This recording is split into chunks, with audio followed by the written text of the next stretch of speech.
여러분, 만약에 내가 감당할 수 있다고 생각했던 개인회생 월 변제금이 어느 날 갑자기 5배로 뛰어오른다면 어떨 것 같으세요? 상상만 해도 아찔하죠? 오늘 바로 그 실제 사건, 어떻게 월 변제금이 5배나 오르게 됐는지 그 미스터리한 사건의 진실을 한번 파헤쳐보겠습니다. 네, 바로 이 사건의 주인공 70대 박 사장님의 이야기로 들어가 보죠. 나름대로 계획을 세워서 개인 회생을 신청했는데 법원에서 날아온 건 정말 충격적인 통지서였습니다. 도대체 무슨 일이 있었던 걸까요? 이게 바로 오늘 우리가 풀어야 할 미스터리의 핵심입니다.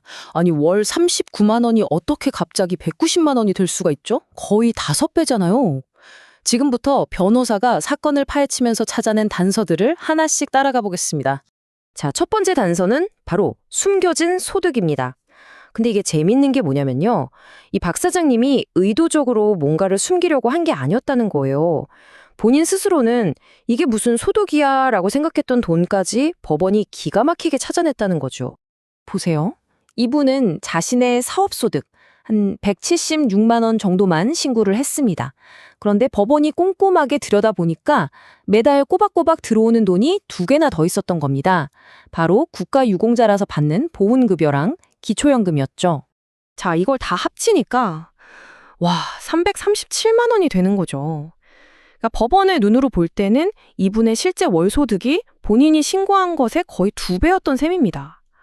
하지만 이것만으로는 월 변제금이 5배나 뛴 게 다 설명이 안 돼요. 진짜 결정적인 이유는 따로 있었습니다. 바로 두 번째 단서, 사라진 2천만 원입니다. 네, 소득 문제도 있었지만 이건 법원의 의심을 사기에 충분한, 훨씬 더 심각한 문제였습니다. 개인회생을 신청하기로 했죠. 의뢰인분 생각은 이랬어요. 아니, 내가 아내한테 예전에 빌렸던 돈 갚아주고 생활비 좀 준 건데 이게 뭐가 문제야? 하지만 법원은 이걸 전혀 다르게 봤습니다. 이건 채권자들 몰래 재산을 빼돌리는 행위, 즉 재산응리액이라고 판단한 거죠. 이 시간 순서를 보시면 법원이 왜 그렇게 생각했는지 바로 이해가 되실 겁니다. 빚을 탕감해달라고 법원에 신청하기 바로 직전에 거의 2천만 원에 달하는 큰 돈이 배우자 통장으로 넘어갔다? 이건 누가 봐도 오해를 살 만한 상황이었던 거죠. 자, 이제 모든 퍼즐 조각이 맞춰지는 순간입니다. 이 2가지 단서, 그러니까 법원이 찾아낸 추가소득과 의심스러운 계좌이체는 개인회생의 가장 중요하고 절대적인 원칙, 바로 청산가치 보장의 원칙으로 연결됩니다. 이 개념만 이해하시면 이 사건의 전말을 꿰뚫어 보실 수 있습니다. 이 청산가치라는 말이 좀 어려운데요. 아주 간단하게 설명해 드릴게요. 당신이 개인회생을 안 하고 그냥 파산해서 재산을 다 팔았을 때 채권자들이 받을 수 있는 돈보다 개인회생을 통해서 갚는 돈이 무조건 더 많아야 한다. 이게 바로 법이 정한 대원칙입니다. 그래서 법원의 계산법은 이렇게 바뀐 겁니다.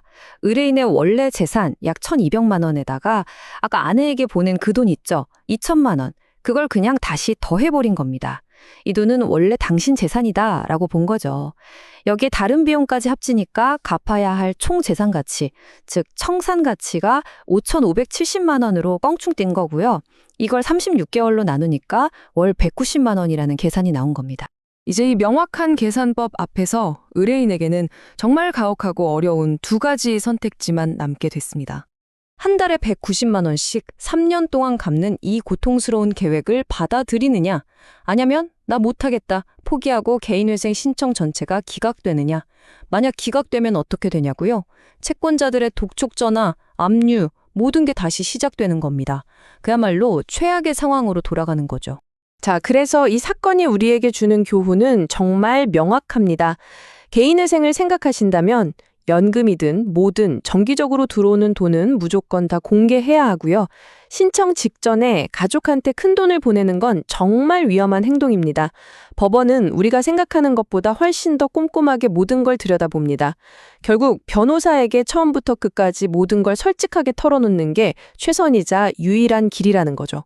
결국 이 박 사장님은 그 끔찍한 독촉 전화와 압류의 공포를 다시 겪느니 차라리 이 힘든 길을 택하기로 결정하셨습니다.